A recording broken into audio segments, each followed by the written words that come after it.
Welcome back to another episode of Out of Bounds on the Boomer Bus channel. I'm your host Terry, and today we're talking about the Dave Chappelle special, The Closer.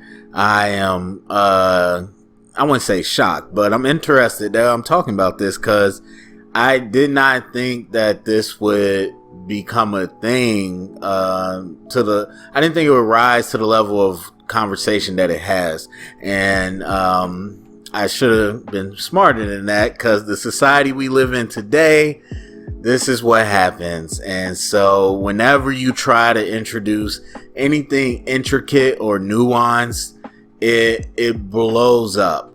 It's treated just like it was something irate or something outlandish.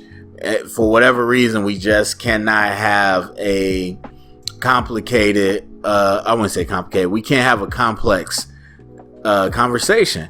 And essentially that's what it has become with Dave Chappelle. Obviously, I wouldn't say obviously, but like many, I was a big fan of Chappelle show, the stand-ups. I loved his first career. His second career, his resurgence with Netflix and all that, is interesting. It's cool. That's probably the best way I could say it. I do think that him getting to this level of saying something with more conscience is needed, is a breath of fresh air. It's cool. But then I do think there's some people that take his words a little too far, a little too profound.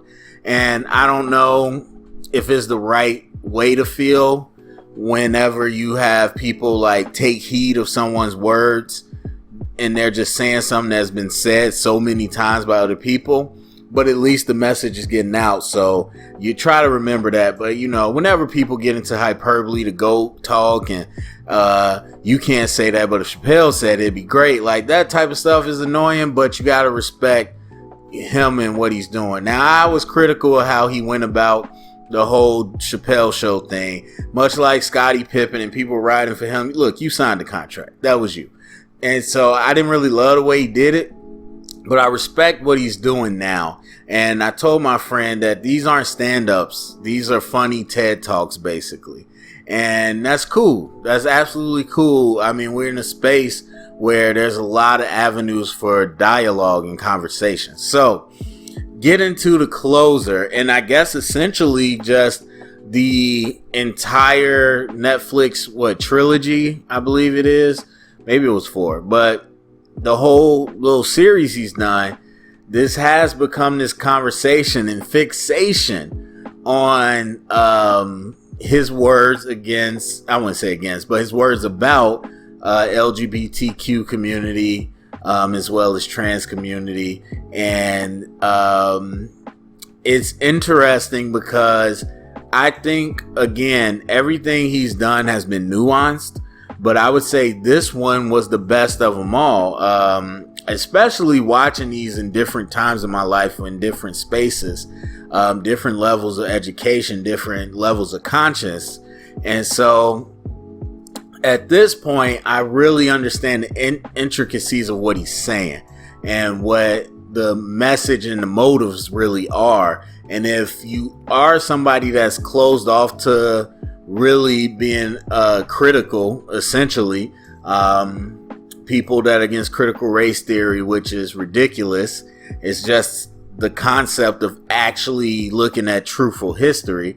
And people that are against that, people that haven't been down the journey of self-reflection and interrogation of the American experience, then it's easy to get lost in his metaphors and his stories and the things that he's saying and not understand the bigger picture.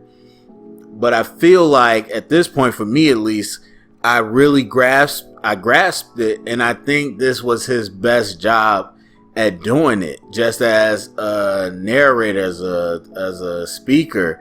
And he really used some concrete examples to bring home the situations that he was talking about. Now, obviously, it didn't go that way for a lot of people, and that's fine. So you get a lot of criticism about Chappelle, calling him transphobic, all these things. Now, one of the biggest things that we have to stop and really think about, and most people don't believe this, but I hope a few of you listening might adopt this. Our definitions are important. And one of the reasons we are where we are as a society is there's a lot of enthusiasm and energy towards progression, but there's no desire to have any type of conversation or to give any leniency. And mainly in the fact that we're not even going to have the decency to get our definitions in order. And so I just talked about John Gruden and the Raiders, and I had some backlash, not a lot on YouTube, but a whole bunch on Facebook, and a whole bunch of people, because I said what John Gruden said wasn't racist. And I have a very firm definition of what racism is and what rises to the level of racism, informed by the actual actions and definitions over history. And when you don't see it that way, when you're like most people who take discrimination, they take bias, they take prejudice and racism, and they lump them all together. They use it interchangeably. And so you might be talking about somebody that's doing some prejudice, you call it racist. You might talk about somebody that has a bias towards a certain group, you call it racist.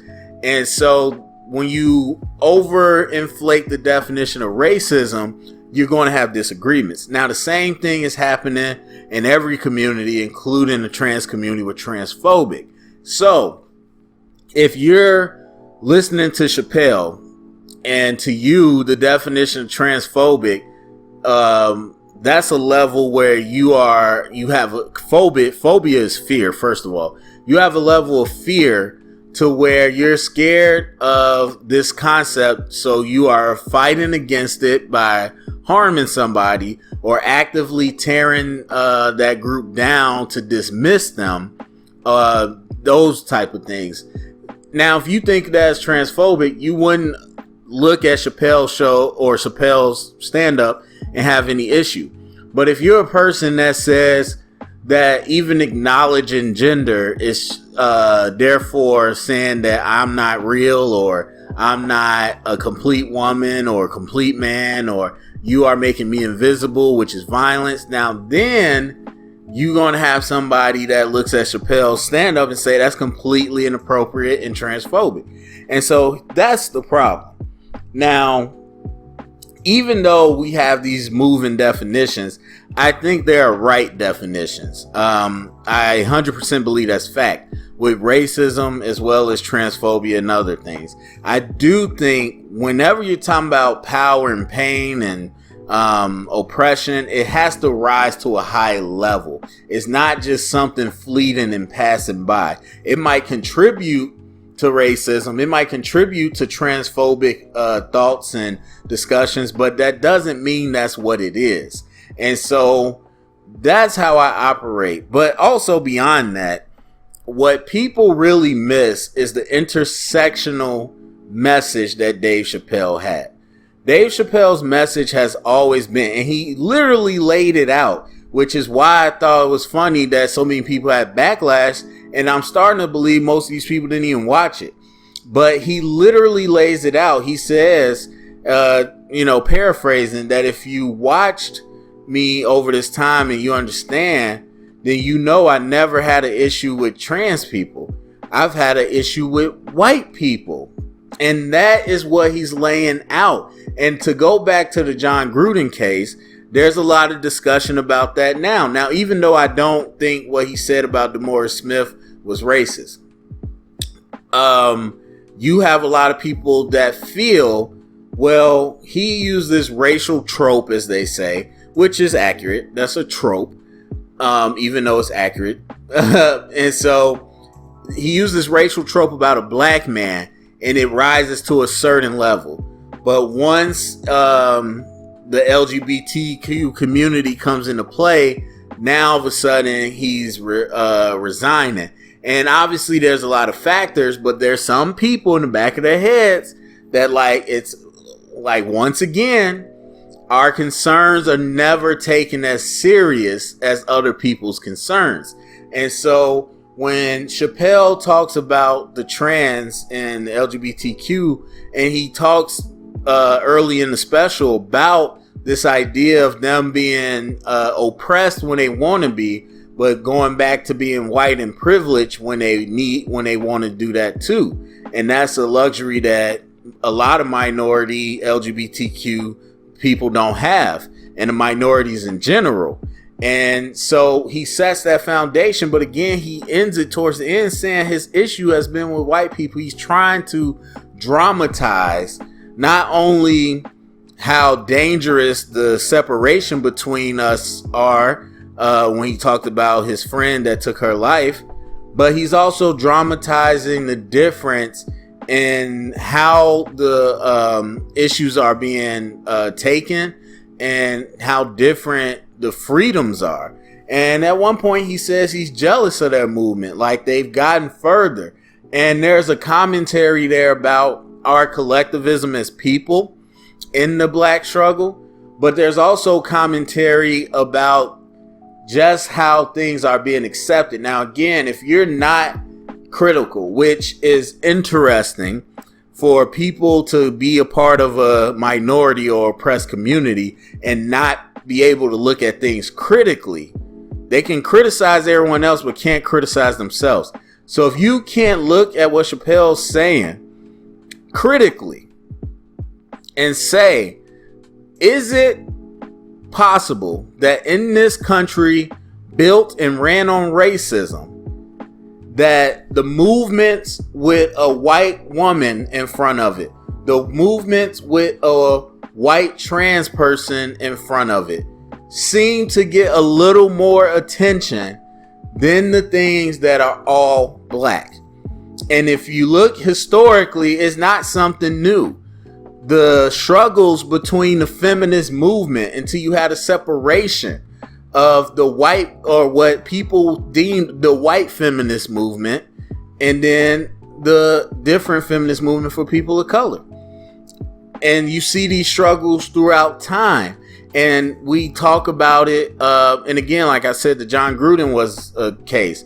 You had this case going on that we've seen many times where, Gabby Petito, who was a white girl that went missing, and you saw the outpour of resources where you had something on the campus that I'm at right now, where it was such a struggle to even get any attention to this black man that was missing.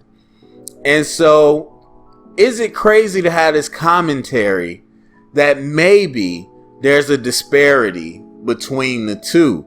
And again, I thought Chappelle did an excellent job in his TED Talk of laying out these stories of his journey, of his connection to his connection and empathy to the movement, and these conversations he's had with people, and how there's a group of people who try to use being offended as a way to stop the conversation, to the point that they even jeopardize somebody within their own community just to be outraged. And so for me, again, the more people I listen to that are backlashing against Chappelle, it's very clear that they don't, or that they haven't actually listened to the actual special. And so, again, I think there's many things that he talked about. And to be, quite honest, I fall on his side of, I wouldn't say, I would lean closer to Chappelle's side of the thought process with the whole LGBT, or with the whole trans community thing.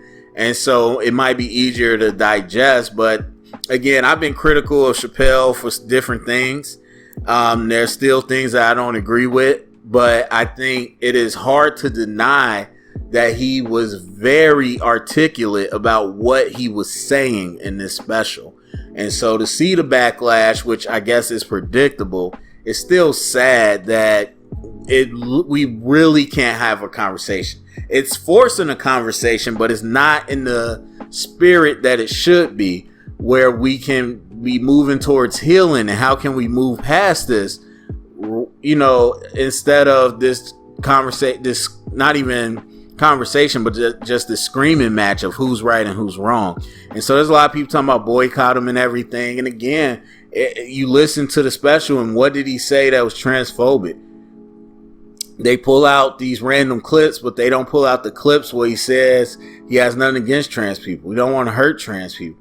He has friends that are not even, I wouldn't say friends, but he's had experiences, real life experiences with trans people who told him certain things. Not just, oh, I have a friend, so that makes me an expert, but like he's had these conversations. And then on top of that, it's like the messages we got to pull together rather than going apart. And what happens? Immediately, everybody wants to go apart. So it's just, it's sad to see, because I do think there's a lot of good points being raised in the special. So I'll leave it at that. Go to the comment section. Let me know what you think. Share it around. Get the conversation started. Thumbs up, subscribe, and thank you for going out of bounds.